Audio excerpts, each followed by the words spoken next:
did the official security vetting he received mention Mandelson's ongoing relationship with the paedophile Jeffrey Epstein? So clear.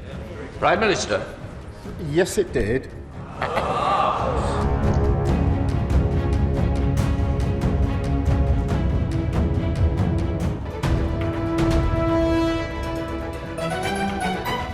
The Epstein files have triggered a political crisis in the UK.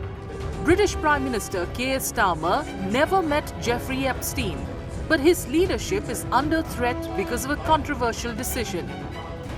In 2024, Starmer appointed Peter Mandelson as Britain's ambassador to the US, despite being aware about Mandelson's past ties to Epstein.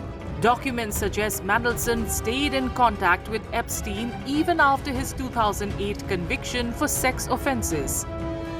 British police are now investigating Mandelson for possible misconduct. Critics say Starmer ignored clear warning signs. Mandelson was fired only after damaging emails surfaced.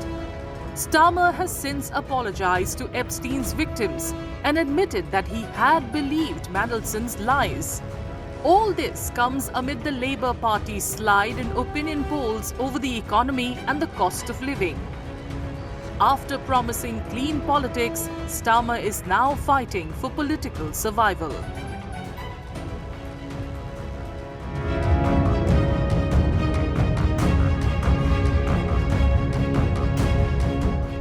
Why is Keir Starmer in trouble? Keir Starmer is in trouble because of Jeffrey Epstein. The British Prime Minister never met Jeffrey Epstein. As far as we know, he never exchanged messages with him or spoke to him, and yet there's potential that Starmer could lose his job because of revelations in the latest batch of Epstein files released by the US government. Those files contain new details about the appointment of Peter Mandelson, a British politician, who was chosen as Starmer to be Britain's ambassador to Washington in 2024. There are thousands of documents containing references to Mandelson that show how close his relationship with Epstein was and how long it went on for, including after Epstein was convicted in 2008 of sex offences relating to a minor and sent to jail. The victims of Epstein have lived with trauma that most of us can barely comprehend. And they've had to relive it again and again. They have seen accountability delayed and too often denied. For them, I want to say this. I am sorry.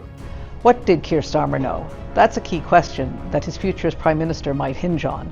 British lawmakers want to know whether Keir Starmer knew, when he made Mandelson an ambassador, how close and long-enduring his relationship was with Jeffrey Epstein. Starmer says that Mandelson lied to him about the nature of that relationship and depicted Epstein as someone he barely knew. What's Starmer doing about this? Keir Starmer is trying to demonstrate to his critics, to members of his own party, and really to the world that he didn't know about the nature of Peter Mandelson's relationship with Jeffrey Epstein when he decided to make him ambassador to Washington. To that end, he says he will release documents relating to the vetting process for that ambassadorial appointment that will show how Mandelson lied and will basically let Keir Starmer off the hook. He's also apologized to Epstein's victims, saying he's very sorry that he believed Mandelson's lies and appointed him as an ambassador, and he's doubly sorry that the victims are having to relive what they went through in the glare of publicity now that all these new documents have come out.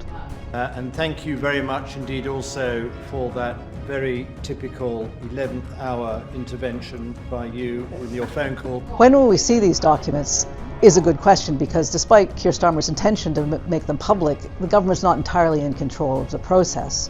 The Metropolitan Police Force is investigating Peter Mandelson over potential misconduct in public office, and they've asked the government to withhold some documents that they say could prejudice the investigation. And the government has also been forced by opposition in Parliament to hand over control of exactly what gets released to the Intelligence and Security Committee, an independent group of lawmakers who will look at them to make sure there's nothing that might prejudice national security before letting them into the public domain. It's not entirely clear how long that will take. The government very much wants it to be within days rather than weeks or months, but it remains to be seen. Prolific networker, and I wish I'd never met him in the first place. Is Keir Starmer going to lose his job? Keir Starmer led the Labour Party to a massive election victory only 18 months ago, but the Epstein files and the new revelations have really dented his authority, obliterated his authority really within the Labour Party, and many members of Parliament are asking whether he can even continue. There are several rivals in the party who might like to take his job. For the moment, they're holding off and seeing how all this plays out. One political scientist I talked to likened Starmer to a boxer who's on the ropes. He might stagger around the ring a bit more for a little while longer, but in the end he's going down.